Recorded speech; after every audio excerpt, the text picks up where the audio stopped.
Welcome everyone. 10th ഫിസിക്സിന്റെ chapter 1 sound waves class 4-ൽ നമ്മൾ ഡീൽ ചെയ്യാനായിട്ട് പോകുന്നത് രണ്ട് കാര്യങ്ങളാണ്. ഒന്ന് ഗ്രാഫ് ഓഫ് വേവും, രണ്ട് ക്യാരക്ടറിസ്റ്റിക്സ് ഓഫ് വേവും. ആദ്യം നമുക്ക് ഗ്രാഫിലേക്ക് വരാം. ഈ ടോപ്പിക് വളരെ ഇമ്പോർട്ടന്റ് ആണ്, കാരണം ഇതിന്റെ ബേസ് ചെയ്തിട്ട് ഒരു ഗ്രാഫ് വെച്ചിട്ടുള്ള ക്വസ്റ്റ്യൻ എല്ലാ എക്സാമുകൾക്കും കാണാറുള്ളതാണ്. അതുകൊണ്ട് തന്നെ ഈ ടോപ്പിക് ശരിക്കും മനസ്സിലാക്കി പഠിച്ചോളണം, അല്ലെങ്കിൽ നമ്മുടെ മാർക്ക് പോവും, എക്സാമിന് മാർക്ക് പോവും. ഓക്കെ, നമുക്ക് നോക്കാം അല്ലെ. ആദ്യം നമുക്ക് എന്താണ് ഗ്രാഫ് എന്നുള്ള കാര്യം പറയാം. ഫസ്റ്റ് ഗ്രാഫ് എന്താണ്? ഒരു ഗ്രാഫ്, വേവിന്റെ ഗ്രാഫിന്റെ ഐഡിയ എന്താണെന്നുള്ളത്. ഗ്രാഫ് ഓഫ് വേവ്, നമ്മളെല്ലാവരും ഗ്രാഫ് വരച്ചിട്ടുള്ളവരാണ് അല്ലെ. അതിനൊരു ആക്സിസ്, എക്സ് ആക്സിസ് ഉണ്ടാവും, വൈ ആക്സിസ് ഉണ്ടാവും. ഇങ്ങനെ നിങ്ങൾ ഗ്രാഫുകൾ പഠിച്ചിട്ടുണ്ടല്ലോ, സ്കൂളുകൾ പഠിച്ചിട്ടുണ്ടല്ലോ. അപ്പോൾ ഇവിടെയും നമ്മൾ വേവിനെ ഗ്രാഫ് ഉപയോഗിച്ച് റെപ്രസെന്റ് ചെയ്യാൻ പോവാ. വേവിനെ റെപ്രസെന്റ് ചെയ്യാൻ നമുക്ക് രണ്ട് ഗ്രാഫാണ് യൂസ് ചെയ്യുക. അപ്പൊ എക്സാമിന് ക്വസ്റ്റ്യൻ വരുമ്പോഴും രണ്ട് ഗ്രാഫിൽ ഏതാണെന്നുള്ളത് ശരിക്കും ശ്രദ്ധിച്ച് മനസ്സിലാക്കിക്കോളണം. അതിന് ഇമ്പോർട്ടൻസ് ഉണ്ട്. എന്താണെന്ന് ഞാൻ വഴിയെ പറയാം. അപ്പോൾ ആദ്യം നിങ്ങൾ എഴുതേണ്ട പോയിന്റ് എന്ന് പറഞ്ഞാൽ, നിങ്ങൾക്ക് മലയാളത്തിൽ നിങ്ങൾക്ക് മനസ്സിലാവണമല്ലോ എഴുതിയാൽ മതി, കാരണം ഇത് ക്വസ്റ്റ്യൻ ആൻസർ ആയിട്ട് പഠിക്കേണ്ടതല്ല. വേവ് റെപ്രസെന്റ് ചെയ്യാൻ 2 ഗ്രാഫാണ് നമ്മൾ പഠിക്കാൻ പോകുന്നത്. വേവിനെ റെപ്രസെന്റ് ചെയ്യുന്ന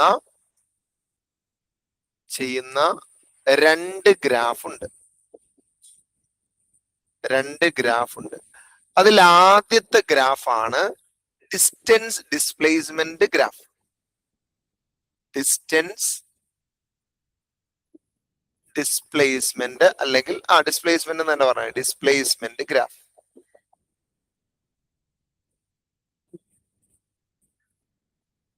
രണ്ടാമത്തെ ഗ്രാഫാണ് time displacement graph. Time displacement graph. അപ്പൊ ഒരു ക്വസ്റ്റ്യൻ കിട്ടിയാൽ നമ്മൾ ആദ്യം ചെയ്യേണ്ടത് അതാണ്, ഇതിൽ ഏത് ഗ്രാഫ് ആണെന്ന് നോക്കി ഉറപ്പുവരുത്തിക്കൊള്ളണം. ഓക്കെ, അല്ലെങ്കിൽ ഗ്രാഫ് ശ്രദ്ധിച്ചില്ലെങ്കിൽ നമ്മുടെ മാർക്ക് പോകും. അപ്പൊ ആദ്യം ഞാൻ എന്താണ് ഡിസ്റ്റൻസ് ഡിസ്പ്ലേസ്മെന്റ് ഗ്രാഫ് എന്നുള്ളൊരു ഐഡിയ തരാം. Okay, distance displacement graph.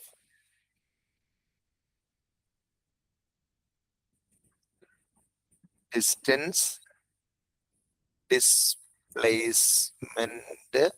Graph. നമ്മളെല്ലാവരും കഴിഞ്ഞ ക്ലാസ്സിൽ ട്രാൻസ്വേഴ്സ് വേവ് കണ്ടതല്ലേ അല്ലെ? ട്രാൻസ്വേഴ്സ് വേവ് എങ്ങനെയാണ് പോകുന്നതെന്നും കണ്ടതാണല്ലോ അല്ലെ? ഇവിടെ ഒന്ന് നോക്കി, ഇവിടെ പാർട്ടിക്കിൾ വൈബ്രേറ്റ് ചെയ്യുന്നതൊക്കെ നമുക്ക് ഐഡിയ ഉണ്ട് അല്ലെ? പാർട്ടിക്കിൾ ഇങ്ങനെ മുകളിലേക്കും താഴേക്കും പാർട്ടിക്കിൾ വൈബ്രേറ്റ് ചെയ്യുന്നു, വേവ് റൈറ്റിലേക്ക് മൂവ് ചെയ്യുന്നു. ഞാനൊന്ന് ചോദിച്ചോട്ടെ, നമ്മളൊരു പർട്ടിക്കുലർ മൊമെന്റിൽ, ഒരു പർട്ടിക്കുലർ സെക്കൻഡിൽ ഞാൻ ഇതൊന്ന് സ്നിപ്പ് ചെയ്തു, അല്ലെങ്കിൽ ഒന്ന് ഒരു ഫോട്ടോ എടുത്തു. ഏറ്റവും സിമ്പിൾ ആയിട്ട് മനസ്സിലാക്കാൻ ഞാനൊരു ഫോട്ടോ എടുക്കുകയാണ് ഈ വേവിന്റെ. ഓക്കെ, ഞാൻ ഈ ഒരു വേവിന്റെ ഫോട്ടോ എടുത്തു. ഓക്കെ, ഫോട്ടോ എടുക്കുമ്പോൾ എനിക്കിത് കിട്ടിയത് എന്താണെന്നുള്ളത് ഞാൻ ബോർഡിലേക്ക് വരയ്ക്കാം. ഇതാണ് എനിക്ക് കിട്ടിയത്. ആ സമയം ഞാനൊരു ഫോട്ടോ എടുത്തപ്പോൾ എനിക്ക് ഇതാണ് കിട്ടിയത്. അപ്പോ ഞാൻ നോക്കിയപ്പോ ചില പാർട്ടിക്കിൾസ് മുകളിലുണ്ടല്ലേ, ചില പാർട്ടിക്കിൾസ് മുകളിൽ നിൽക്കുന്നുണ്ട്, ചില പാർട്ടിക്കിൾസ് അതുപോലെ ചില പാർട്ടിക്കിൾസ് മുകളിലുണ്ട്, ചില പാർട്ടിക്കിൾസ് താഴെ നിൽക്കുന്നുണ്ട് അല്ലെ? ചില പാർട്ടിക്കിൾസ് ഇവിടെ രണ്ടാമത് മുകളിൽ നിൽക്കുന്നുണ്ട്, ചിലത് സൈഡിൽ നിൽക്കുന്നുണ്ട്. ഇങ്ങനെയാണുള്ള അവസ്ഥ അല്ലെ? ഇത് ഇവരുടെ ഡിസ്പ്ലേസ്മെന്റിലല്ലേ കാണിക്കുന്നത് അല്ലെ? ഈ ഹൈറ്റ് കാണിക്കുന്നത് ഇവൻ എത്രത്തോളം പൊങ്ങിച്ചാടുക അല്ലെ, ഇവൻ എത്രത്തോളം വൈബ്രേറ്റ് ചെയ്യുന്നു എന്നുള്ളതാണ് നമുക്ക് ഇവിടെ നിന്ന് കിട്ടുന്നത്. എന്നാൽ മുന്നോട്ട് കിട്ടുന്ന എങ്ങനെയാ? ഇവരുടെ ഡിസ്റ്റൻസ് ആണ് അല്ലെ? ഇവര് തമ്മിലുള്ള ഡിസ്റ്റൻസ്, ഈ പാർട്ടിക്കിളിൽ നിന്ന് എത്ര ദൂരത്താണ്, എത്ര ഡിസ്റ്റൻസ് ആണ് ഈ പാർട്ടിക്കിൾ തമ്മിലുള്ളതെന്നൊക്കെയാണ് ഐഡിയ തരുന്നത്. റൈറ്റിലേക്കുള്ളത് അല്ലെ, മുകളിലേക്കുള്ളത് ഡിസ്പ്ലേസ്മെന്റ്, ഇവൻ എത്ര വൈബ്രേറ്റ് ചെയ്തു, എത്ര ഓസിലേറ്റ് ചെയ്തു എന്നുള്ളതാണ്. ഈ ഗ്രാഫിനെ പറയുന്ന പേരാണ് ഡിസ്റ്റൻസ് ഡിസ്പ്ലേസ്മെന്റ് ഗ്രാഫ്. അപ്പൊ ഗ്രാഫ് പ്ലോട്ട് ചെയ്യുമ്പോൾ എങ്ങനെയാണ്? ഇവിടെ വൈ ആക്സിസിൽ ഞാൻ നേരത്തെ പറഞ്ഞ പോലെ വൈ ആക്സിസ് കാണിക്കുന്നത് എന്തിനാണ്? ഡിസ്പ്ലേസ്മെന്റ്. ഇവൻ എത്ര ചാടി, ഇവന്റെ അവസ്ഥ ഏതാണ്, ഇവൻ എത്ര ഫുൾ മേളിലെത്തിയോ, അത് ഇവൻ ഫുൾ ആയിട്ട് ചാടിയിട്ടില്ലേ, പകുതി ചാടിയിട്ടുള്ളൂ, ഇത് കാണിക്കുന്നതാണ് ഡിസ്പ്ലേസ്മെന്റ്. അതുകൊണ്ട് നമ്മൾ വൈ ആക്സിസിൽ പറയുന്നത് ഡിസ്പ്ലേസ്മെന്റ് ആണ്, ഡിസ്പ്ലേസ്മെന്റ്. ഇനി എക്സ് ആക്സിസിലോ? എക്സ് ആക്സിസിൽ കാണിക്കുന്നത് ഡിസ്റ്റൻസ് ആണ്, ഓരോ പാർട്ടിക്കിളുകൾ തമ്മിലുള്ള ഡിസ്റ്റൻസ്. ഈ ഗ്രാഫിനെയാണ് ഡിസ്പ്ലേസ്മെന്റ് ഡിസ്റ്റൻസ് ഗ്രാഫ് എന്ന് പറയുന്നത്. അപ്പൊ ഗ്രാഫിന്റെ ഷേപ്പ് നോർമലി തരാറുള്ളത് ഇത് ഇങ്ങനെയാണ് ഗ്രാഫിന്റെ ഷേപ്പ് തരാറുള്ളത്. അപ്പൊ ഈ ഗ്രാഫ് കണ്ടാൽ മനസ്സിലാക്കിക്കൊള്ളണം, രണ്ട് ഗ്രാഫ് ഇങ്ങനെയാണ് തരാറ്. നമ്മൾ എക്സ് ആക്സിസ് നോക്കിയിട്ടാണ് ഗ്രാഫ് ഏതാന്ന് ഐഡിയ ഉണ്ടാക്കിക്കൊള്ളണം. അപ്പൊ ഈ ഗ്രാഫാണ് ഡിസ്റ്റൻസ് ഡിസ്പ്ലേസ്മെന്റ് ഗ്രാഫ്. ഇനി അടുത്ത ഗ്രാഫ്, സെക്കൻഡ് ഗ്രാഫിന്റെ പേരാണ് ടൈം ഡിസ്പ്ലേസ്മെന്റ് ഗ്രാഫ്. എന്താണ് ഇത് തമ്മിലുള്ള വ്യത്യാസം ഞാൻ പറഞ്ഞുതരാം. ടൈം ഡിസ്പ്ലേസ്മെന്റ് ഗ്രാഫ് എന്ന് പറഞ്ഞാൽ ഇവിടെ ടൈം ഒരു ഫാക്ടർ. കാരണം നമ്മൾ എന്താ വെച്ചാൽ എല്ലാ പാർട്ടിക്കിളിനെയും നമ്മൾ ഫോക്കസ് ചെയ്യുന്നില്ല. നമ്മൾ അതിൽ ഒരു പാർട്ടിക്കിളിനെ മാത്രം ഫോക്കസ് ചെയ്യും, ഒരു പാർട്ടിക്കിളിനെ മാത്രം. എന്നിട്ട് അവന്റെ വൈബ്രേഷൻ എങ്ങനെയാണെന്ന് നമ്മൾ നോക്കും. ഇപ്പൊ ഒരു എക്സാമ്പിൾ പറയുകയാണെങ്കിൽ ഇതിൽ ഒരാളെ മാത്രം നിങ്ങൾ ഫോക്കസ് ചെയ്ത് നോക്കിയ ഒരാളെ മാത്രം. ഓക്കെ, അവന്റെ ഡിസ്പ്ലേസ്മെന്റ് കാണുന്നല്ലോ, അത് ടൈമിനനുസരിച്ച് എങ്ങനെയായിരിക്കും? ടൈമിനനുസരിച്ച് നോക്കണം കേട്ടോ. ടൈമിനനുസരിച്ച് എങ്ങനെയായിരിക്കും നമ്മൾ അവന്റെ ഡിസ്പ്ലേസ്മെന്റ് പറയാ? അല്ലെ, ഇനീഷ്യലി അവൻ എവിടെയായിരിക്കും? ഇനീഷ്യലി അവൻ താഴെയായിരിക്കും. ടൈം കൂടുന്നതനുസരിച്ച് അവന്റെ പൊസിഷൻ ഇങ്ങനെ കൂടിയും കുറഞ്ഞിരിക്കുമല്ലോ ചെയ്യാ, അല്ലെ? ടൈം കൂടുന്നതനുസരിച്ച് അവൻ മേളിലേക്ക് പോവും, താഴേക്ക് പോവും, മേളിലേക്ക് പോവും, താഴേക്ക് പോവും. ഇതിനെങ്ങനെ ഒരു ഗ്രാഫായിട്ട് റെപ്രസെന്റ് ചെയ്യുന്നറിയോ? താഴെ നമ്മൾ ടൈം കാണിച്ചാൽ, താഴെ ശരിക്കും മനസ്സിലായിക്കോളണം കേട്ടോ, താഴെ നമ്മൾ ടൈം ആണ് കാണിക്കുന്നതെങ്കിൽ മുകളിൽ ഡിസ്പ്ലേസ്മെന്റ്, മുകളിലേക്കുള്ള ആണല്ലോ ഡിസ്പ്ലേസ്മെന്റ്, ഡിസ്പ്ലേസ്മെന്റ് ആണ് കാണിക്കുന്നെങ്കിൽ ഇവന്റെ അവസ്ഥ ഇതാണല്ലോ, ഇവനിങ്ങനെ മേളിലേക്ക് പോവും, പാർട്ടിക്കിൾ മേളിലേക്ക് പോവും, താഴേക്ക് വരും, മേളിലേക്ക് വരും, താഴേക്ക് വരും, ഇങ്ങനെ പോകുന്നതനുസരിച്ച് കാണിക്കണ്ടേ? അപ്പൊ ശരിക്കും ഗ്രാഫ് വരുമ്പോ എങ്ങനെയാണെന്നറിയോ? ഇവന്റെ ഓരോ സമയത്തുള്ള ഇവന്റെ പൊസിഷൻ ആയിരിക്കും നമ്മൾ നോക്കുക. ചിലപ്പോൾ ആദ്യത്തെ സെക്കൻഡിൽ ഇവൻ ഇവിടെ ആയിരിക്കും, താഴെ ആയിരിക്കും, അല്ലെ? അടുത്ത സെക്കൻഡിൽ ചിലപ്പോൾ ഇവൻ മേളിലായിരിക്കും, സെക്കൻഡിൽ ഇവിടെ ആയിരിക്കും പാർട്ടിക്കിൾ. അങ്ങനെ ഓരോ ടൈം കൂടുന്നതനുസരിച്ച് എന്താണ് ഇവന്റെ അവസ്ഥ, ഇത് കാണിക്കുന്ന ഗ്രാഫിനെയാണ് ഡിസ്പ്ലേസ്മെന്റ് ടൈം ഗ്രാഫ്. നിങ്ങൾ മനസ്സിലാക്കേണ്ടത് ദാ ഇതുപോലെ ടൈം ആണ് താഴെ തരുന്നതെങ്കിൽ അത് ഒരു പാർട്ടിക്കിൾ എങ്ങനെയാണ് വൈബ്രേറ്റ് ചെയ്യുന്നതെന്ന് കാണിക്കുന്നതാണ് ഡിസ്പ്ലേസ്മെന്റ് ടൈം ഗ്രാഫ്. എന്താണ് ഡിസ്റ്റൻസ് ടൈം ഗ്രാഫ് എന്ന് പറയുന്നത്? ഒരുപാട് particles at A time, okay, at A time പെട്ടെന്ന് ഒരു സെക്കൻഡ് സമയം നമ്മളൊന്ന് പോസ് ചെയ്തിട്ട് ഇവരെവിടെയാന്ന് കാണിക്കുന്നതാണ് ഡിസ്പ്ലേസ്മെന്റ് ഡിസ്റ്റൻസ് ഗ്രാഫ്. ഈ രണ്ട് ഗ്രാഫും എന്താണെന്ന് അറിഞ്ഞിരിക്കൽ ഇമ്പോർട്ടന്റ് ആണ്. അതുകൊണ്ടാണ് ഇത്ര ഡെപ്തിൽ പറഞ്ഞ, നമ്മുടെ ടെക്സ്റ്റിലൊന്നും ഇത്ര ഡീറ്റെയിൽ ആയിട്ടില്ല, നേരെ ക്വസ്റ്റ്യനിലേക്ക് പോയേക്കാണ്. അതുകൊണ്ട് തന്നെ ശ്രദ്ധിച്ച് മനസ്സിലാക്കിക്കൊള്ളുക. ഇനി നെക്സ്റ്റ് അടുത്തായിട്ട് നമ്മൾ പറയാൻ പോകുന്നത് ഇതിന്റെ കുറച്ച് ടേംസ് ആണ്. ഈ ഗ്രാഫ് വെച്ചിട്ട് നമ്മൾ കുറച്ച് ടേംസ് പഠിക്കാനായിട്ട് പോകണം, അല്ലെങ്കിൽ characteristics of wave. Characteristics of wave,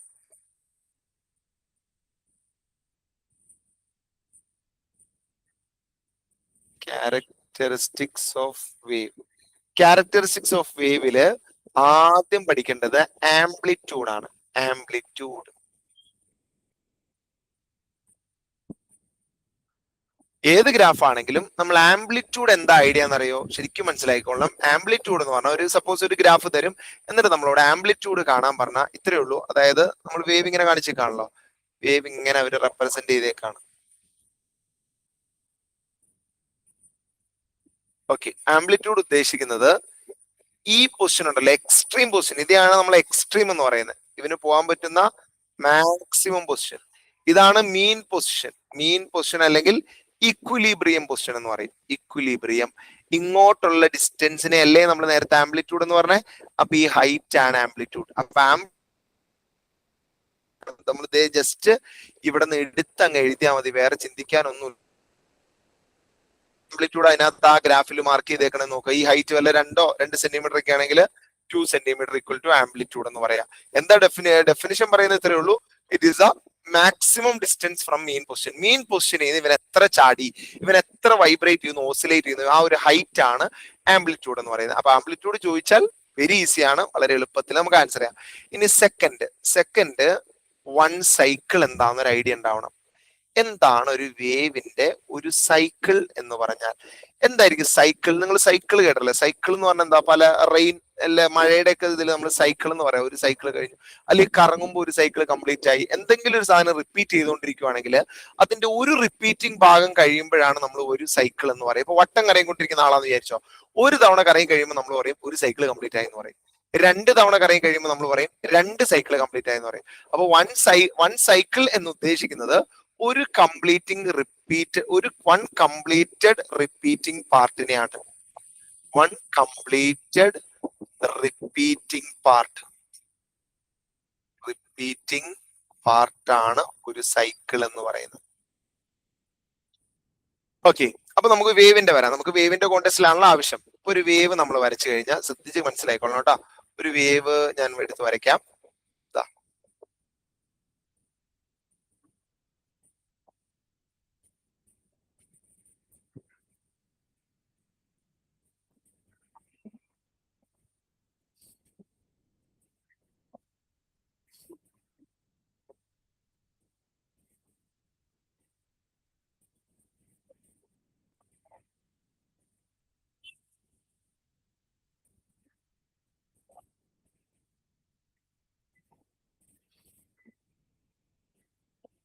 ഇവിടെ നോക്കാം. ഇതൊരു ഡിസ്പ്ലേസ്മെന്റ് ടൈം ഗ്രാഫ്. ഓക്കെ, ഇവിടെ നമ്മൾ എന്താണ് വൺ സൈക്കിൾ എന്ന് പറഞ്ഞാൽ പോവാണ്. ശ്രദ്ധിച്ചോളൂ കേട്ടോ. ഇവിടെ ഒരു വൺ സൈക്കിൾ, ഇത് ഈ ഗ്രാഫിൽ നിങ്ങൾ തന്നെ നോക്കി എന്തായിരിക്കും ഈ ഗ്രാഫിൽ വൺ സൈക്കിൾ എന്ന് പറഞ്ഞാൽ എന്താണോ റിപ്പീറ്റ് ചെയ്യുന്ന പാർട്ട് അതിന്റെ ഒരു റിപ്പീറ്റിംഗ് പാർട്ടിനെ വിളിക്കുന്നതാണ് ഒരു സൈക്കിൾ എന്ന് പറയുന്നത്. അപ്പൊ ഞാനിപ്പോ ഇതിനെ എടുക്കാന്ന് വിചാരിച്ചോ, ഞാനിപ്പോ ഇതിനെയാണ് റിപ്പീറ്റിംഗ് പാർട്ടായിട്ട് എടുക്കുന്നതെങ്കിൽ ഒരു സൈക്കിൾ എന്ന് പറഞ്ഞാൽ ഞാൻ ഈ മാർക്ക് ചെയ്തേക്കുന്നതാണ്. ശരിയല്ലേ? ഇതല്ലേ പിന്നെ റിപ്പീറ്റ് ചെയ്തുകൊണ്ടിരിക്കുന്നത്. സെക്കൻഡ് സൈക്കിൾ എന്ന് പറയുന്നത് ഇതാണ് സെക്കൻഡ് സൈക്കിൾ. തേർഡ് സൈക്കിൾ എന്ന് പറഞ്ഞാൽ അതിന്റെ ഫുൾ ആയിട്ടുള്ള ഹാഫ് ആണ് ഇവിടെ ഉള്ളത്. അപ്പൊ ഒരു സൈക്കിൾ എന്താന്ന് കൃത്യമായിട്ട് കാണിക്കുക. ഒരു സൈക്കിൾ വേണമെങ്കിൽ ഈ എ തൊട്ട് ബി വരെ, ഇതിനെ എ ഇതിനെ ബി, എ തൊട്ട് ബി വരെ നമുക്ക് എന്തെന്ന് എടുക്കാം, ഒരു സൈക്കിൾ എന്നെടുക്കാം. One cycle. ഓക്കെ, അങ്ങനെ എടുക്കണമെന്ന് യാതൊരു നിർബന്ധമില്ല. അതൊന്നും കാര്യം, കാരണം നമ്മളിപ്പോ ഇവിടെ നിന്നാണല്ലോ സ്റ്റാർട്ട് ചെയ്തേ. ഇവിടെ നിന്ന് സ്റ്റാർട്ട് ചെയ്തോണ്ടല്ലേ. നിങ്ങൾ സപ്പോസ് ഇവിടെ നിന്നാണ് സ്റ്റാർട്ട് ചെയ്യുന്നതെന്ന് വിചാരിച്ചോ. ഇവിടെ നിന്നാണ് സ്റ്റാർട്ട് ചെയ്യുന്നതെങ്കിൽ ഒരു സൈക്കിൾ കംപ്ലീറ്റ് ആവുന്ന എപ്പോഴായിരിക്കും? സിയിൽ നിന്ന് തുടങ്ങി അതേ പാർട്ടിലെത്തണം, അതേ ഫേസിലെത്തണം, അതേ അവസ്ഥയിലെത്തണം. കണ്ട, ഇവിടെ എത്തണം. ഇവിടെ എത്തിക്കഴിയുമ്പോഴാണ് എന്ത് ചെയ്യുക, നമ്മളൊരു സൈക്കിള് കംപ്ലീറ്റ് ആയി എന്ന് പറയാം. അപ്പൊ ഇതിനെയും നമുക്ക് വേണമെങ്കിൽ എന്ത് വിളിക്കാം? വൺ സൈക്കിൾ എന്ന് വിളിക്കാം. One cycle. ഇതും വൺ സൈക്കിൾ ആണ്. അപ്പൊ വൺ സൈക്കിൾ എന്ന് പറഞ്ഞാൽ എന്താണോ റിപ്പീറ്റ്, കാരണം ഇതല്ലേ പിന്നെ റിപ്പീറ്റ് ചെയ്ത് നോക്കി, ഇത് പിന്നെ റിപ്പീറ്റ് ചെയ്തുകൊണ്ടിരിക്കുകയാണല്ലോ. എവിടെയാണ് തുടങ്ങിയത് അവിടെ തന്നെ എത്തുക. അതാണ്, എവിടെയാണ് തുടങ്ങിയത് അവിടെ തന്നെ എത്തുക. ഇതിപ്പോ അങ്ങനെ പറയുമ്പോൾ ഒരു കൺഫ്യൂഷൻ വരരുത്. എയും തുടങ്ങുമ്പോൾ ഇവിടെ എത്തിക്കഴിഞ്ഞ ഒരു സൈക്കിൾ ആവൂല കേട്ടോ, കാരണം ഇതെല്ലാവരും റിപ്പീറ്റ് ചെയ്തുകൊണ്ടിരിക്കുന്നത്. റിപ്പീറ്റ് ചെയ്യുന്നത് ഇങ്ങനെയല്ലല്ലോ, അല്ലെ? എന്താണോ റിപ്പീറ്റിംഗ് പാർട്ട് അതിന്റെ ഒരു ഭാഗം കംപ്ലീറ്റ് ആവുമ്പോഴാണ് നമ്മൾ എന്തെന്ന് പറയാ, വൺ സൈക്കിൾ എന്ന് പറയാം. അതുപോലെ ഓരോന്നിലും നമുക്ക് കാണിക്കാൻ പറ്റും. ഇനിയിപ്പോ വേറൊരു എക്സാമ്പിൾ എടുക്കണമെങ്കിൽ ഞാൻ വേറൊരു എക്സാമ്പിൾ വൺ സൈക്കിൾ കാണിച്ചു തരാം. അതായത് നമുക്ക് വേണമെങ്കിൽ ഇപ്പൊ ഇവിടെ നിന്ന് എടുത്തെന്ന് വിചാരിച്ചോ. നോക്കിക്കോട്ടെ പിള്ളേരെ, നമ്മളിപ്പോ ഇവിടെ നിന്ന് ഇവിടെ നിന്ന് എടുത്തെന്ന് വിചാരിച്ചോ. ഇവിടെ നിന്നാണ് ഒരു സൈക്കിൾ എടുത്തത്. എവിടെ നിന്നാണ് ഒരു പോയിന്റ് എടുത്തതെന്ന് വെച്ചോ. ഇവിടെ ഒരു സൈക്കിൾ എന്ന് പറയുന്നത് എന്തായിരിക്കും? ഇവിടെ നിന്ന് സ്റ്റാർട്ട് ചെയ്ത് ഇങ്ങനെ കറങ്ങി കറങ്ങി കറങ്ങി വീണ്ടും എത്തുന്നപ്പോഴാണ് ഇത് ഇവിടെയാണ്, എഫിൽ എത്തുമ്പോഴാണ് ഒരു സൈക്കിൾ കംപ്ലീറ്റ് ആയി എന്ന് പറയാം. ഇതാണ് വൺ സൈക്കിൾ. അപ്പൊ എന്താണ് വൺ സൈക്കിൾ എന്നുള്ള ഐഡിയ നന്നായിട്ട് ഉണ്ടാവണം, അല്ലെങ്കിൽ മുന്നോട്ട് പഠിപ്പിക്കുമ്പോൾ മനസ്സിലാവില്ല. ഓക്കെ, ക്ലിയർ അല്ലെങ്കിൽ ഒന്നുകൂടി ക്ലാരിറ്റി തരാം. വൺ സൈക്കിൾ എന്ന് പറഞ്ഞാൽ ഒരു മോഷനിൽ, അല്ലെങ്കിൽ അത് വേവ് മോഷൻ എന്തുകൊണ്ടിലും ആയിക്കോട്ടെ, അതിൽ എന്താണോ റിപ്പീറ്റ് ചെയ്യുന്ന അതിന്റെ ഒരു ഭാഗത്തിനെയാണ് ഒരു സൈക്കിൾ എന്ന് പറയുന്നത്. ഓക്കെ, നോർമലി നമ്മൾ പറയുന്ന വൺ സൈക്കിൾ എന്ന് കാണിക്കുന്നത് എ ബി ആയിരിക്കും. എയിൽ നിന്ന് തുടങ്ങി ബി വരെ, അതാണല്ലോ എളുപ്പം. അതുകൊണ്ടാണ് പെട്ടെന്ന് മനസ്സിലാക്കി കൊടുക്കാതല്ലേ എളുപ്പം. സിയും ഡി ഒക്കെ മനസ്സിലാക്കാൻ പാടല്ലേ. അപ്പൊ എയും ബിയും ആണ് നമ്മൾ നോർമലി പറയാറ്. എയിൽ നിന്ന് തുടങ്ങി ബി വരെ എത്തിക്കഴിയുമ്പോൾ ഒരു സൈക്കിളാണ്. അല്ലെങ്കിൽ നിങ്ങൾ ഇതിനെ മനസ്സിലാക്കാൻ വേറൊരു ഐഡിയ എന്താണെന്നറിയോ? നമ്മൾ ക്രസ്റ്റും തമ്മിലുള്ള ഡിസ്റ്റൻസ് വൺ സൈക്കിളാന്ന് പഠിച്ചാൽ മതി. ക്രസ്റ്റും തമ്മിലുള്ള ഡിസ്റ്റൻസ് എടുക്കുമ്പോൾ അത് വൺ സൈക്കിൾ എന്നാണ്. ക്രസ്റ്റിൽ നിന്ന് ക്രസ്റ്റ് വരെ അങ്ങനെ ചിന്തിച്ചാലും മതി. ഒരു ക്രസ്റ്റിൽ നിന്ന് അടുത്ത ക്രസ്റ്റ്, അല്ലെങ്കിൽ ഒരു ട്രഫിൽ നിന്ന് അടുത്ത ട്രഫ് വരെ ഒരു സൈക്കിളാണ്. അങ്ങനെ പഠിച്ചാലും പ്രശ്നമില്ല. ഓക്കെ, ഇനി അടുത്തതായിട്ട് നമ്മൾ പഠിക്കാൻ പോകുന്നതാണ് വേവ് ലെങ്ത്. വേവ് ലെങ്ത് എന്നൊരു കോൺസെപ്റ്റ് ആണ് അടുത്ത് പഠിക്കാൻ പോകുന്നത്. Wave length.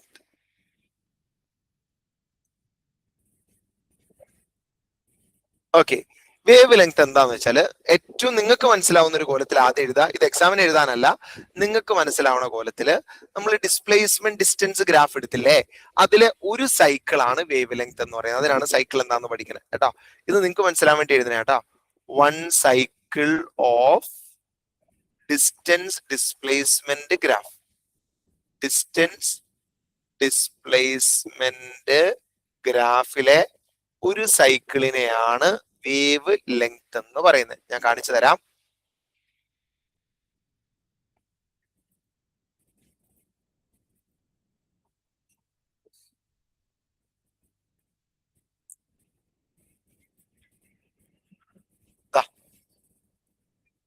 ഇതാണല്ലോ ഡിസ്റ്റൻസ് ഡിസ്പ്ലേസ്മെന്റ് ഗ്രാഫ്. ഇതിലൊരു സൈക്കിൾ ഏതാ? ഇവിടെ തൊട്ട്. അപ്പൊ താഴെ ഡിസ്റ്റൻസ് ആണെങ്കിൽ മാത്രമാണ് കേട്ടോ. വളരെ ശ്രദ്ധിച്ചോളണം, അത് പിള്ളേർക്ക് മിസ്റ്റേക്ക് പറ്റുന്നതാണ്. വേവ് ലെങ്ത് പറയുമ്പോൾ താഴെ ഡിസ്റ്റൻസ് ഡിസ്പ്ലേസ്മെന്റ് ഗ്രാഫ് ആണെന്ന് ഉറപ്പിച്ചോളണം. ഓക്കെ, ഡിസ്റ്റൻസ് ആണ്. താഴെ ടൈം വന്ന് ഒരിക്കലും വേവ് ലെങ്ത് അതിനെ വിളിക്കരുത് കേട്ടോ. ശ്രദ്ധിച്ചോളണം. എന്താണ് ഒരു സൈക്കിൾ എന്ന് പറഞ്ഞാൽ ഞാൻ നേരത്തെ പഠിപ്പിച്ചില്ലേ, ഇവിടം തൊട്ട് ഇവിടം വരെയുള്ള ദൂരം എന്താണോ ആ ദൂരത്തിനെയാണ് വേവ് ലെങ്ത് എന്ന് പറയുന്നത്.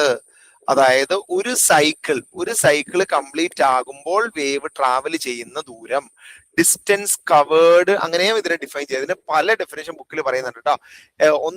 ഒരു ഡെഫിനേഷൻ എന്ന് പറയുന്നത് അതാണ്. Okay, distance covered after one cycle. ഒരു സൈക്കിൾ കംപ്ലീറ്റ് ആകുമ്പോൾ കവർ ചെയ്യുന്ന ഡിസ്റ്റൻസിനെയാണ് എന്തെന്ന് പറയുന്നത്, ഒരു സൈക്കിൾ എന്ന് പറയുന്നത്. അല്ലെങ്കിൽ ഒരു കംപ്ലീറ്റ് വൈബ്രേഷൻ, ഒരു വൈബ്രേഷൻ ആണ് ഈ ഒരു സൈക്കിളായിട്ട് കാണിച്ചേക്കണേ. ഒരു തവണ അവൻ വൈബ്രേറ്റ് ചെയ്ത് തീരുമ്പോഴാണ് ഒരു സൈക്കിൾ കംപ്ലീറ്റ് ആവുക. അങ്ങനെയും പറയാറുണ്ട്. Distance travelled by the wave during one cycle കേട്ടോ. അങ്ങനെ വേണമെങ്കിൽ പറയാം. അല്ലെങ്കിൽ എന്ത് പറയാന്നറിയോ, ഇത് ഇങ്ങനെ പറയാം. ഇതും ഒരു സൈക്കിൾ ആണല്ലോ. ഇവിടെ നിന്ന് തുടങ്ങിക്കഴിഞ്ഞാൽ ഞാൻ വേറെ കളറിൽ വരയ്ക്കാം. ഇവിടെ നിന്ന് തുടങ്ങിക്കഴിഞ്ഞാൽ ഇതും ഒരു സൈക്കിൾ ആണല്ലോ അല്ലെ. അപ്പോ ഡിസ്റ്റൻസ് ബിറ്റ്വീൻ അഡ്ജസന്റ് ക്രസ്റ്റ്, നമ്മൾ ഇതിനെ ക്രസ്റ്റ് എന്നല്ലേ കഴിഞ്ഞ ക്ലാസ്സിൽ വിളിച്ചില്ലേ, അതിനെയും വേവ് ലെങ്ത് എന്ന് പറയാം. Wave length. അല്ലെങ്കിലോ ഡിസ്റ്റൻസ് ബിറ്റ്വീൻ അഡ്ജസന്റ് ട്രഫ്, രണ്ട് ട്രഫുകൾ തമ്മിലുള്ള ഡിസ്റ്റൻസിനെയും നമുക്ക് എന്തെന്ന് വിളിക്കാം, വേവ് ലെങ്ത് എന്ന് വിളിക്കാം. ചുരുക്കി പറഞ്ഞാൽ ഡിസ്റ്റൻസ് ഡിസ്പ്ലേസ്മെന്റ് ഗ്രാഫില് കോമൺ ആയിട്ട് പറയുകയാണെങ്കിൽ ഡിസ്റ്റൻസ് ഡിസ്പ്ലേസ്മെന്റ് ഗ്രാഫിലെ ഒരു സൈക്കിളിനെയാണ് വേവ് ലെങ്ത് എന്ന് പറയുന്നത്. ഓക്കെ, അപ്പൊ എഴുതുക വേവ് ലെങ്ത് എന്താണ്. വേവ് ലെങ്ത് എന്ന് പറഞ്ഞാൽ പല ഡെഫിനിഷൻ ഉണ്ട് അതിനെ റെപ്രസെന്റ് ചെയ്യുന്ന സിമ്പിൾ ഇത് ഇതാണ്. ഇങ്ങനെ വരയ്ക്കും കേട്ടോ, ഇങ്ങനെ എഴുതും. ഗ്രീക്ക് സിമ്പിൾ ആണ്. ഇതിനെ വായിക്കുന്നത് ലാംഡ എന്നാണ്. ലാംഡ എന്നാണ് വായിക്കുക. നിങ്ങൾക്ക് പരിചയം ഉണ്ടാവില്ല, അതുകൊണ്ട് നോട്ട് ചെയ്തോ. ലാംഡ എന്നാണ് ഇതിനെ പ്രൊനൗൺസ് ചെയ്യുന്ന ഈ സിമ്പിളിനെ. വേവ് ലെങ്ത് കാണിക്കുന്നത് എങ്ങനെയാണ്. അപ്പൊ വേവ് ലെങ്തിനെ നമുക്ക് എങ്ങനെയൊക്കെ ഡിഫൈൻ ചെയ്യാം. വേവ് ലെങ്തിനെ നമുക്ക് മൂന്നോ നാലോ രീതിക്ക് ഡിഫൈൻ ചെയ്യാം. ഒരു ഡെഫിനേഷൻ എങ്ങനെയായിരുന്നു, ചിലപ്പോൾ ടെക്സ്റ്റിൽ ചിലപ്പോൾ ക്വസ്റ്റ്യൻ ചോദിക്കുമ്പോൾ പല രീതിക്ക് വരാം അല്ലെ. വേവ് ലെങ്ത് അവർ ഡയറക്റ്റ് പറയില്ല, പകരം പറയും ഡിസ്റ്റൻസ് ബിറ്റ്വീൻ അഡ്ജസന്റ് ക്രസ്റ്റ് എന്ന് പറയും. അപ്പൊ അത് വേവ് ലെങ്ത് ആണെന്ന് മനസ്സിലാക്കിക്കൊള്ളണം. Okay, distance between two adjacent crest, രണ്ട് അടുത്തടുത്തുള്ള ക്രസ്റ്റുകൾ തമ്മിലുള്ള ഡിസ്റ്റൻസ് എടുത്താൽ അതിനെ പറയുന്നത് വേവ് ലെങ്ത് എന്നാണ്. അതുപോലെ distance between two adjacent trough, distance between two adjacent trough അങ്ങനെയും പറയാം. അല്ലെങ്കിൽ ഞാൻ നേരത്തെ പറഞ്ഞ പോലെ distance covered during one cycle എന്ന് ജനറലി പറയാം. Distance covered during one cycle, ഒരു സൈക്കിളിൽ കവർ ചെയ്യുക അല്ലെങ്കിൽ ഡിസ്റ്റൻസ്. പിന്നെ പറയാവുന്ന ഒരു ഡെഫിനിഷൻ ഉണ്ട്. ഇത് പല രീതിക്ക് പഠിച്ചാലുള്ള ഗുണം എന്താ വെച്ചാൽ എങ്ങനെ ക്വസ്റ്റ്യൻ ചോദിച്ചാലും നമുക്ക് ആൻസർ ചെയ്യാൻ പറ്റും. ഓക്കെ, പിന്നെ പറയാവുന്ന ഒരു ഡെഫിനിഷൻ ആണ് wavelength is the distance between particles at same phase of vibration. അതെന്താണെന്നറിയോ, ഒരേ അവസ്ഥയിലുള്ള പാർട്ടിക്കിൾ തമ്മിലുള്ള ഡിസ്റ്റൻസ്. ശരിയല്ലേ? ഈ പാർട്ടിക്കിൾ ഞാൻ ഈ ഗ്രീൻ കളറിൽ മാർക്ക് ചെയ്തിരിക്കുന്ന രണ്ട് പാർട്ടിക്കിൾ ഒരേ അവസ്ഥയാണല്ലോ, താഴെയാണല്ലോ അല്ലെ, താഴെ അല്ലെ. അതുപോലെ ഈ ബ്ലൂ കളറിൽ മാർക്ക് ചെയ്തിരിക്കുന്ന രണ്ട് പാർട്ടിക്കിളിനെയാണല്ലോ നമ്മൾ ഈ കാണിക്കുന്ന ഈ ഗ്രാഫില്. പാർട്ടിക്കിൾ രണ്ടും ഒരേ അവസ്ഥയിലാണല്ലോ, പീക്കിലാണല്ലോ, ഏറ്റവും ഉയർച്ചയിലാണല്ലോ. മറ്റു രണ്ടുപേരും ഏറ്റവും താഴ്ചയിലാണ്. നമ്മൾ പറയില്ലേ നമ്മൾ രണ്ടുപേരും ഒരേ അവസ്ഥയിലാന്ന് പറഞ്ഞപ്പോഴാ, രണ്ടുപേരും താഴ്ചയിലാണെങ്കിൽ അല്ലെ, ഒരാൾ താഴ്ചയിലാണെങ്കിൽ മറ്റേയാളും താഴ്ചയിലായിരിക്കുമ്പോൾ, ഒരാൾ പീക്കിലാണെങ്കിൽ മറ്റേയാളും പീക്കിലായിരിക്കുമ്പോൾ. അപ്പൊ ഇതിനെ എങ്ങനെ കൂടി ഡിഫൈൻ ചെയ്യാന്നറിയോ, it is the distance between particle at same phase of vibration. അതും നല്ല ഡെഫിനിഷൻ ആണ് കേട്ടോ. Distance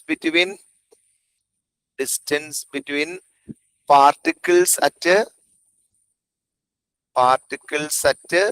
same phase of vibration, ഒരേ അവസ്ഥയിലുള്ള പാർട്ടിക്കിൾസ് തമ്മിലുള്ള ഡിസ്റ്റൻസിനെയും നമുക്ക് വേവ് ലെങ്ത് എന്ന് എഴുതാം. അപ്പൊ ഈ വേവ് ലെങ്ത്തിന് ഇങ്ങനെ പല ഡെഫിനിഷൻ ഉണ്ട്. ഓക്കെ, ഇനി അടുത്തതായിട്ട് വേവിന്റെ ഒരു പ്രത്യേകത നമ്മൾ അറിഞ്ഞിരിക്കേണ്ടതാണ് time period. It is represented by capital letter T. നമ്മൾ അവിടെ പഠിച്ചില്ലേ ടൈം പീരീഡ് എന്തായിരുന്നു? ഒരു വൈബ്രേഷൻ, ഒരു ഓസിലേഷന് വേണ്ടിയിട്ടുള്ള ടൈം. ഇവിടെ അത് തന്നെയാണ്, ഒരു സൈക്കിളിന് എടുക്കുന്ന ടൈം. ഒരു സൈക്കിളിന് എടുക്കുന്ന ടൈം നമുക്ക് ഏത് ഗ്രാഫിൽ നിന്നാ കിട്ടുക? ആലോചിച്ച് നോക്കിയേ. ഒരു സൈക്കിളിന് എടുക്കുന്ന ടൈം നമുക്ക് കിട്ടുന്ന ഏത് ഗ്രാഫിൽ നിന്നായിരിക്കും? ഡിസ്പ്ലേസ്മെന്റ് ടൈം ഗ്രാഫിൽ നിന്ന് നമ്മൾ പഠിച്ച ഡിസ്പ്ലേസ്മെന്റ് ടൈം ഗ്രാഫ്. അതാണ് ഗ്രാഫ് ശരിക്കും മനസ്സിലാക്കണം എന്ന് പറഞ്ഞാൽ. താഴെ ടൈമും മുകളില് ഡിസ്പ്ലേസ്മെന്റും തരുന്ന ഗ്രാഫ് ഉണ്ടല്ലോ. ഡിസ്പ്ലേസ്മെന്റ് ടൈം ഗ്രാഫ് നമ്മൾ വരച്ചു കഴിഞ്ഞാൽ ശ്രദ്ധിച്ചോളണം കേട്ടോ. ഡിസ്പ്ലേസ്മെന്റ് ടൈം ഗ്രാഫില് നമ്മളൊരു സൈക്കിൾ ഇങ്ങനെ വരച്ചേക്കാണ്, ഒരു സൈക്കിൾ. ഓക്കെ, ഞാൻ നേരത്തെ വേവ് ലെങ്ത് പറഞ്ഞ പോലെ ഡിസ്പ്ലേസ്മെന്റ് ടൈം ഗ്രാഫിലെ ഒരു സൈക്കിൾ എയിൽ നിന്ന് ബി വരെയുള്ളത് റെപ്രസെന്റ് ചെയ്യുന്നത് എന്തിനെയായിരിക്കും? ടൈം പീരീഡിനെ ആയിരിക്കും. അപ്പൊ ഇത് മാറിപ്പോവാണ്ട് ശ്രദ്ധിച്ച് മനസ്സിലാക്കിക്കൊള്ളണം. അതുപോലെ രണ്ട് ക്രസ്റ്റുകൾ തമ്മിലുള്ള ഡിസ്റ്റൻസ്, ഇത് എയും ബി എടുക്കലാണ് എളുപ്പം. ഇനി ഇങ്ങനെ റെപ്രസെന്റ് ചെയ്താലും അത് ടൈം പീരീഡ് ആണ് മനസ്സിലാക്കുക. സിയിൽ നിന്ന് ഡി വരെയുള്ള ഇത് ടൈം ആയിട്ട്, ഇത് ഒരിക്കലും ഡിസ്റ്റൻസ് അല്ല. കാരണം നമ്മുടെ എക്സ് ആക്സിസിൽ നമ്മൾ ക്ലിയർ ആയിട്ട് പറഞ്ഞിട്ടുണ്ട് ഇതെന്താണ്, ടൈമിനെയാണ് റെപ്രസെന്റ് ചെയ്യുന്നത്. അപ്പൊ സി ടു ഡി വരെയുള്ള ടൈമിനെ നമ്മൾ വിളിക്കുന്ന പേരെന്താണ്? ടൈം പീരിയഡ് എന്നാണ് വിളിക്കുന്നത്.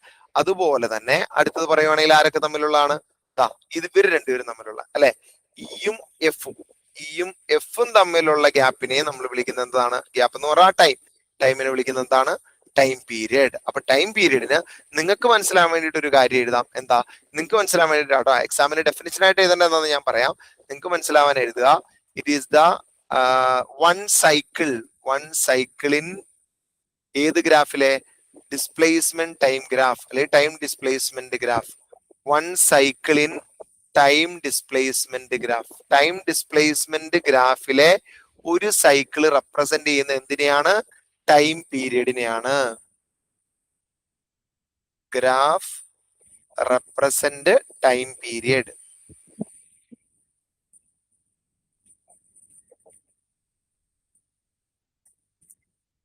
ഓക്കെ, ഇനി എക്സാമിന് എന്താണ് ടൈം പീരിയഡ് എന്ന് ചോദിച്ചാൽ ഡെഫിനിഷൻ ആയിട്ട് എഴുതേണ്ടത് it is the time taken to complete one cycle. ഇതാണ് എഴുതേണ്ടത്. Complete one cycle. ഡെഫിനിഷൻ എഴുതിയിട്ട് വേണേ കൊടുത്തോട്ടോ. ഡെഫിനിഷൻ ആയിട്ട് പറയേണ്ട ഇതാണ്. അപ്പൊ time taken to complete one cycle നമ്മൾ അവിടെ ഒരു ഇക്വേഷൻ ഉപയോഗിച്ചിട്ടില്ലേ? ആ ഇക്വേഷൻ തന്നെ ഇവിടെ ഉപയോഗിക്കാം. ടൈം പീരീഡ് കാണാൻ വേണ്ടി എന്താ ചെയ്യേണ്ടത്? നമ്മൾ ആകെ അവിടെ എത്ര സൈക്കിൾ ഉണ്ടായി നോക്കണം. അതിനെ ടോട്ടൽ ടൈം കൊണ്ട് ഡിവൈഡ് ചെയ്യണം. ടോട്ടൽ ടൈം എന്നൊക്കെ എഴുതിക്കൊള്ളണം, അല്ലെങ്കിൽ മനസ്സിലാവില്ല. ആകെ എത്ര സമയം എടുത്തു നോക്കണം. അതിനെ സോറി ഞാൻ പറഞ്ഞ തിരിഞ്ഞുപോയി. സോറി. ടൈം പീരീഡ് കാണാൻ വേണ്ടി തിരിച്ചു ചെയ്യണം. ടൈം പീരീഡ് കാണാൻ വേണ്ടിയിട്ട് ആകെ എത്ര ടൈം എടുത്തിട്ടുണ്ട് അതിനെ നമ്പർ ഓഫ് ഓസിലേഷൻ കൊണ്ട് ഡിവൈഡ് ചെയ്യണം. ടൈം പീരീഡ് കാണാൻ total time divided by number of oscillation അല്ലെങ്കിൽ നമ്പർ ഓഫ് സൈക്കിൾ. ഇവിടെ വേണമെങ്കിൽ സൈക്കിൾ എന്ന് പറഞ്ഞാൽ നമ്മൾ റിപ്പീറ്റ് ചെയ്ത് യൂസ് ചെയ്യുന്ന വാക്ക് അതായുണ്ട്, സൈക്കിൾ. അപ്പൊ ടൈം പീരീഡ് കാണാനുള്ള ഫോർമുല ഇതാണ്. Total time divided by number of cycle. അപ്പൊ ടൈം പീരീഡ് ടി ആണ് മേളില്, ടി ഇവിടെയും വരും. ഓക്കെ, അങ്ങനെ ഓർത്തിരുന്നാൽ മതി. ഇനി അടുത്തതായിട്ട് നമ്മൾ പഠിക്കേണ്ട ഒരു വാക്കാണ് ഫ്രീക്വൻസി. ടൈം പീരീഡ് പഠിക്കുമ്പോൾ നമ്മൾ അതിന്റെ കൂടെ തന്നെ പഠിക്കാറുള്ള വാക്കാണ് ഫ്രീക്വൻസി.